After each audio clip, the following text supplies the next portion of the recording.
I've been expecting you. Bet y'all didn't know I could do that. I've been fooling y'all from walking over here. I've been able to do this the whole time. Sorry for gatekeeping my magical teleportation abilities. How's y'all's week been? Hope y'all have been doing good. Hope y'all have enjoyed the last few videos. Today I want to do something a little different. As the temperature has started to drop and as the leaves have started to change colors, I've found myself going on bike rides a lot more. It's a really fun thing to do when it's not 115 degrees in Texas. I've found myself exploring new parts of my city, going through trails that I've never seen before, and most importantly, listening to some good music. There's a lot of debate online on what kind of season fall is in terms of music, and for me, fall has always been a very jazzy season. Part of that, in my opinion, is The Great Pumpkin Charlie Brown. If you've ever seen that, the soundtrack to that movie by the Vince Guaraldi trio is outstanding. It's so good. And that's always played in the fall, but also, I just feel like jazz suits fall as a season. Like cool breeze, warm drinks, stuff like that. Jazz just fits in so well. You're not like jumping around headbanging while listening to it, and you're also not crying your eyes out.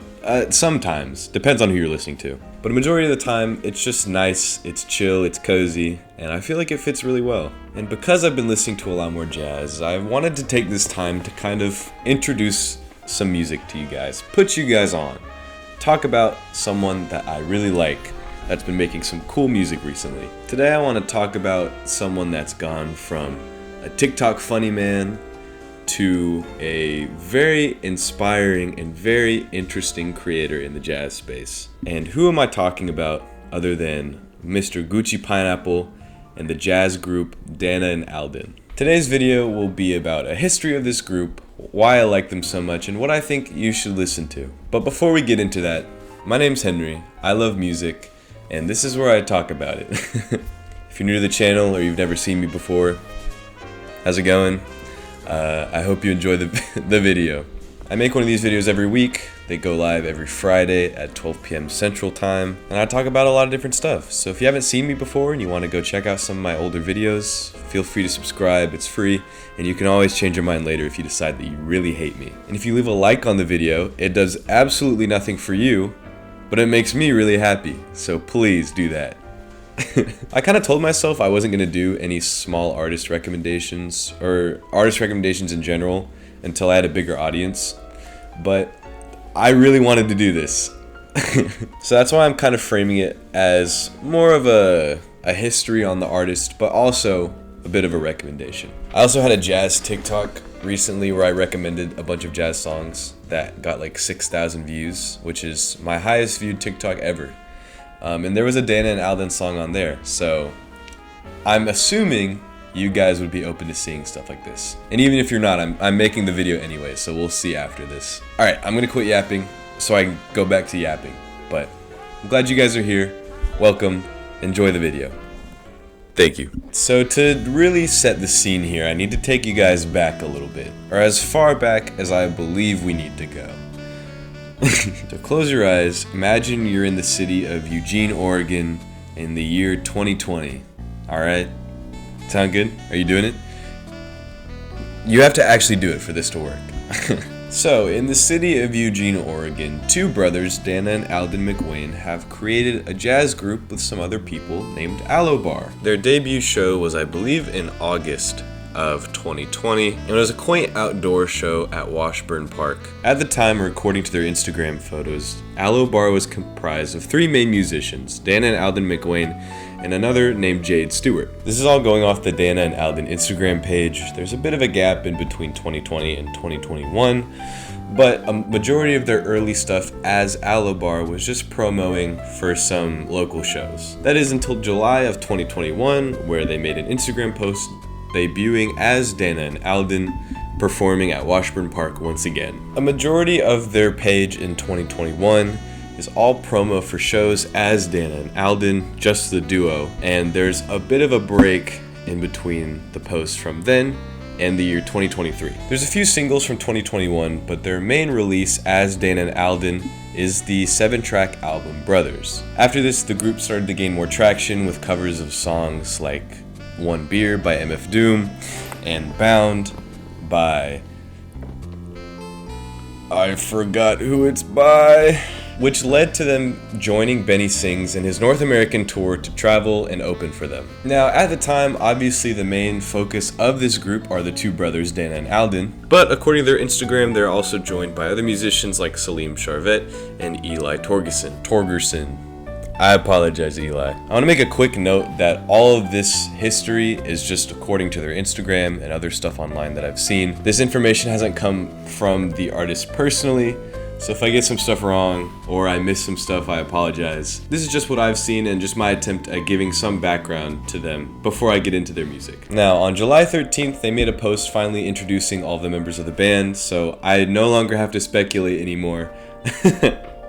Let me tell you who's actually a part of Dan and Alden. Their band consists of Salim Charvet, who plays alto saxophone, Eli Torgerson, who plays guitar, Andrew Mitchell, who plays bass, Dana McWayne, who plays tenor sax, and Alden McWayne, who plays drums. Now this is a little bit out of order, but with this concrete band, back in August of 2023, they finally released their first debut album as a group, Quiet Music for Young People. It featured their single Let's Go to Trader Joe's, which currently is sitting at 2 million streams on Spotify, a little bit over that now, but also just a collection of other jazz songs they created as a group. One of their songs, Dragonfly, blew up on TikTok. There are thousands of videos made under that sound, and it currently is sitting at 10 million streams on Spotify. That song went absolutely crazy, and it caused the band to skyrocket in popularity. After that, they announced that they were touring with Benny Sings, and we could keep going in order from there. I apologize. As the band kept doing local shows and promoting their music on social media, they finally announced their sophomore album, Coyote You're My Star. They announced it with the title track single dropping on April 12th and the full album dropping on April 26th. Everyone, including me, was very excited for this album, and when it finally released, absolutely nobody was disappointed. The album was met with numerous positive reviews and even led to them announcing a tour that they are now currently on right now. I believe they're going across most of the US, some of Canada, and some of Europe, and they are coming to Dallas, and I will be there. Alright, now that I've given kind of a botched backstory on this awesome group, I want to talk about their music a little bit. So I was introduced to Dana and Alden with their cover of Bound by... I forgot what they're called, and I also don't think I could pronounce their name.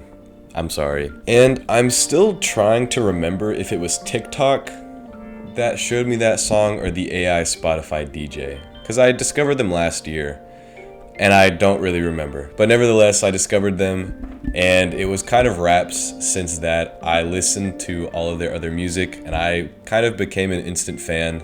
And they've been one of my favorite artists since then. But I couldn't be more happy that I was blessed to be in a time where I could experience the rollout of one of their albums.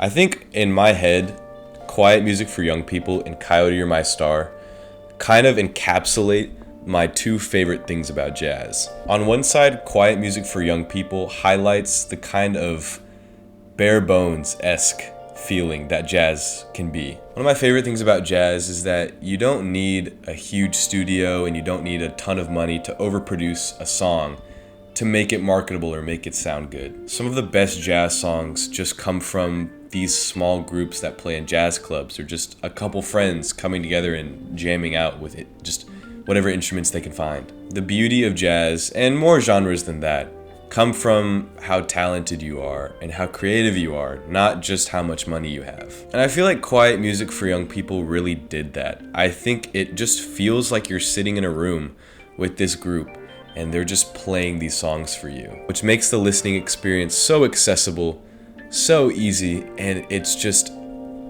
oh my goodness. It does something to me.